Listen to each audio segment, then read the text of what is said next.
राज्य सरकार बस्ता को एनएससी विज्ञप्ति तालिकार बाद देवा परे बस्तार तेजुछि राजनीति।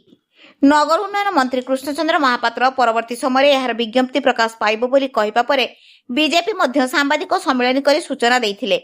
मात्र एहाको विश्वास को नहीं पारुनाहांती विरोधी बीजेडी। बस्ता एनएससी पाई समस्त प्रकार मानदंड रहिथिबा बेले सरकार काहेकि बाद देले से नहीं तेजुछि राजनीति। आज बस्ता बीजेडी पक्षर एक सांबादिक सम्मेलन करी एहाकु दृढ़ विरोध करिसंती। बस्तावासी प्रति सरकार प्रतारणा करिसंती। जदि एहार पुनर्विचार करा न जाए ताहेले आगामी दिन में विराट जन आंदोलन हेबो बोली चेतावनी देइछंती। मो नाम शंकर कुमार कर, मु बीजेडी रो पूर्वतन पंचायत सभापति थी। आज प्रेस मीट डाकिबार कारण सार्वजनिक करिया जे आमर बस्ता को आम मोदी सरकार एनएससी करथिले 34 भितरे, किंतु 24टा काली जो पर दिन डिक्लेयर करागला ता भितरे 24टा भितरे बस्ता नहीं।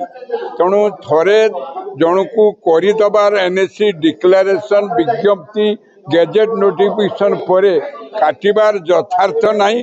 जेहेतु काटिचंती आमे सही पाई आज प्रेस मीट करछे। तेणु यार कोनोसी राजनैतिक अभिसंधि रखिकी एटा करा जाइथिबा आमे भाबुचे। तेणु ये राजनैतिक अभिसंधि दूर करंतु। जदि बस्ता को यही खूब अल्प दिन भितरे माने एनएससी डिक्लेयर करा न जाए, जेहेतु करा हितला काटी देइछन पुणी करा न जाए ताले आमे ए बीजेडी दल आमे राजरास्ता को लेबा, पूरा सरकार को आमे चैलेंज करिबा जे तमे कोन पाई ये सरकार चलैछ।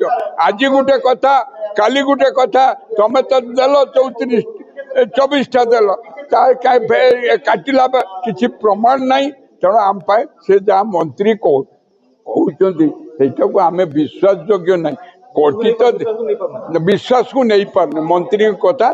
तेणु खूब शीघ्र आपण मानकर जरिया आम या जनवाई चाहूचे जे बीजेडी सरकार थिबा समय होइतिला तापरे तमे भी ताकू मानिल, मानिबा परे बस्ता को देल एनएससी पुणी काटिल कौन पाई की अभिसंधि या भितर अच्छे आउ किए काटिची याकू बस्ता कहते अभियोग से अभियोग किए अभियोगकारी नाटा आमे खूब शीघ्र कलेक्टर कहू बा आमको क्लियरिफिकेशन दिया जाऊ किए बस्तार उन्नतिमूलक काम बाधा सृष्टि करने किए अभियोग कर एनएससी काटिया